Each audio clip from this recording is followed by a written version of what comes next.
Hello students, आज का हमारा क्वेश्चन नंबर 5 है। एक्सरसाइज 7.2 ही चल रही है हमारी। क्वेश्चन नंबर 5 है और इसमें बहुत छोटा सा क्वेश्चन है और समझ में आ जाएगा। ज्यादा डिफिकल्ट कुछ नहीं है, इसमें बहुत इजी है। Angle A B C and D B C are two आइसोस्केल triangle on the same base. उसने बोला है कि सी फिगर, और फिगर देख लो, बोल रखा है इसमें क्वेश्चन में, फिगर दे रखी है इसमें। तो यानी कि जो हमारे पास एबीसी है और डीबीसी है, वो दोनों, पहली बात तो ये आइसोस्केल ट्रायंगल है। आइसोस्केल ट्रायंगल का मतलब है कि दो लाइन उनकी इक्वल है और वो सेम बेस है उनका, यानी कि बीसी जो है ना, बेस सेम है इनका। बीसी इस पे भी है एबीसी के लिए और बीसी बीडीसी के भी लिए है। यानी कि जो ये लाइन इसकी इक्वल है और इस ट्रायंगल की लाइन, जो ये लाइन है, ये इसकी इक्वल है। बेस दोनों का सेम है। वो हमारे से बोल रहा है कि आपको प्रूव क्या करना है, प्रूव करना है angle A B D equal to angle A C D के है, ये प्रूफ करना है। पहली बात समझ लो, इसने जब आइसोस्केल बोल दिया, क्या बोला? आइसोस्केल। वो दोनों ट्रायंगल क्या है? आइसोस्केल है। पहले पहले हम इस ट्रायंगल की बात करते हैं, एबीसी लिख लेते हैं। इन हमें प्रूफ क्या करना है वो लिख लीजिए। To prove angle A B D equal to angle A C D, ये लाना है आंसर। उससे पहले ये बात समझ लो कि हम किस वाले ट्रायंगल की बात करेंगे। सबसे पहले ट्रायंगल एबीसी की बात करते हैं। इन ट्रायंगल एबीसी, एबीसी में जो लाइन है ए बी, किसके इक्वल है? एसी के। क्यों? आइसोस्केल ट्रायंगल की लाइन इक्वल ही होती है, ठीक है। आइसो, या यूं लिख दीजिए, गिवन है हमें ट्रायंगल, ठीक है, या यूं लिख दीजिए कि गिवन है, ठीक है। ये हमें दे रखी है, समझ लो, ठीक है। चलिए, ए बी इक्वल टू ए सी क्या हो गया?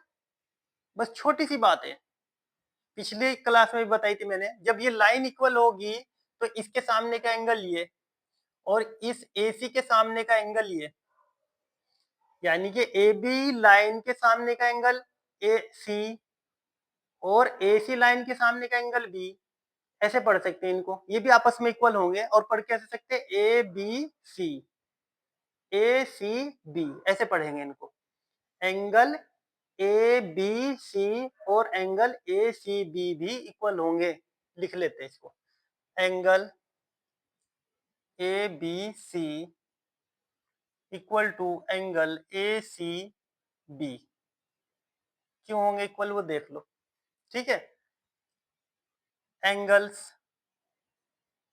अपोजिट बता दिया मैंने क्यों होंगे।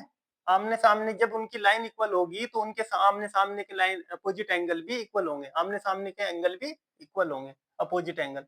Angles opposite to equal side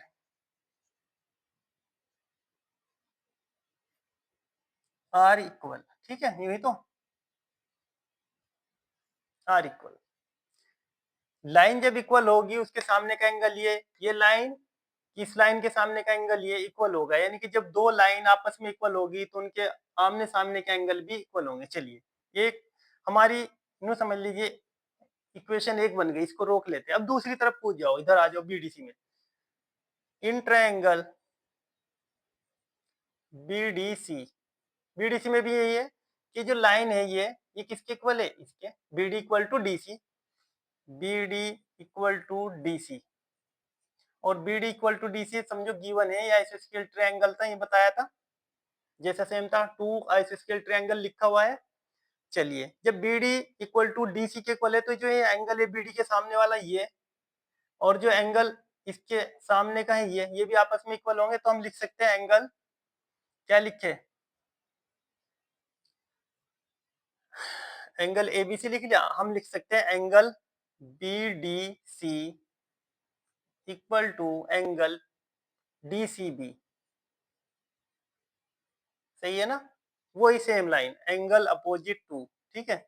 angle opposite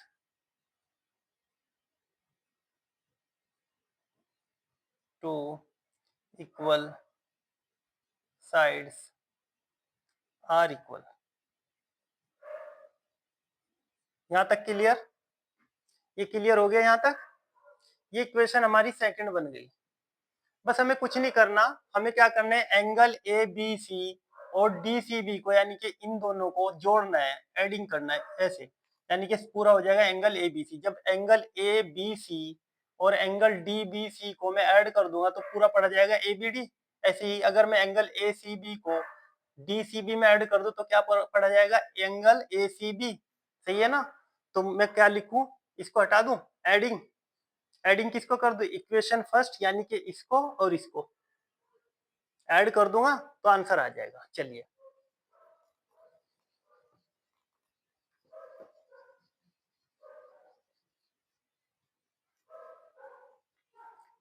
adding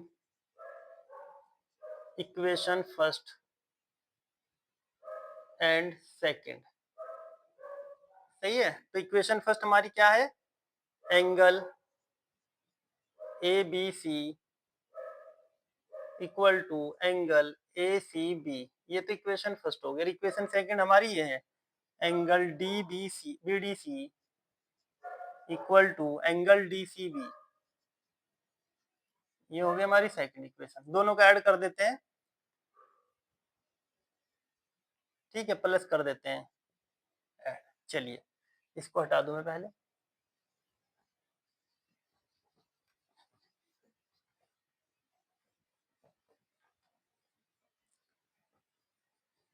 question भले ही लंबा हो जाए, सॉल्यूशन उसका लंबा हो जाए, उससे फर्क नहीं पड़ता, बस समझ में आना चाहिए। वो चलता है 7-8 मिनट 10 मिनट, कोई फर्क नहीं पड़ता। चलिए angle A B C plus angle B D C equal to angle A C B plus angle D C B. A B C, A B C, दूसरा बी डी सी। तो हम इन दोनों को जब ऐड कर देंगे सीधा हम ऐसे पढ़ देंगे A B C A B D. तो हम इनको कंबाइन करके पढ़ेंगे एंगल ए बी डी। सही है ना? ए बी सी और डी बी सी को जब एक ज्वाइंट कर देंगे, एक जैसा एक इनको ऐड कर देंगे दोनों को, तो हम पढ़ेंगे A B D equal to, इसी तरीके से ए सी बी और डी सी बी, इसको भी पढ़ देंगे। जब हम ज्वाइन कर देंगे यानी कि ऐड कर देंगे तो हम पढ़ेंगे क्या, पढ़ेंगे एंगल ए सी डी। ये प्रूव करना था। देखिए प्रूव दैट। उम्मीद करता हूं समझ में आ गया होगा। एक दो बार देखने से समझ में आ जाएगा। सबसे पहले मैं आपको फिर बताता चलूं लास्ट में कि सबसे पहले हमें क्वेश्चन ही पढ़ना चाहिए। सबसे पहले अच्छी तरीके से क्वेश्चन पढ़ो, एक बार दो बार तीन बार जितनी भी बार पढ़ सको पढ़ लो और उसको समझ लो। और जब क्वेश्चन हमें समझ में आ जाएगा फिर फिगर ड्रॉ करो। और जब फिगर यानी कि जब क्वेश्चन समझ में आ गया तो फिगर भी ड्रॉ हो ही जाएगी, फिर फिगर से समझने की कोशिश करो। जब दोनों का तालमेल मिल जाए फिर हम क्वेश्चन सोल्व करेंगे तो आसान हो जाता है। ठीक है, ऐसे ट्राई करना। और प्रैक्टिस मस्ट है, प्रैक्टिस बिना कुछ नहीं है। ये नहीं कि एक बार कर लिया क्वेश्चन कोई बात नहीं बस हो गया, ऐसे नहीं होगा, फिर भूल जाओगे आप। 2-4 बार जितनी बार हो सके, जब तक समझ में ना आए, जब तक हमें अच्छे से हमारे माइंड में ना लग जाए कि भाई हाँ ये बात ऐसी है, तो तब तक उसको करते रहो। ठीक है, और फिर आने वाले जो बाद के क्वेश्चन होंगे वे बहुत आसान हो जाएंगे जब इन पे अच्छे से महारत हो जाएगी। ठीक है, इनकी प्रैक्टिस हो जाएगी। चलिए मिलते हैं नेक्स्ट क्वेश्चन में। Thank you watching the video.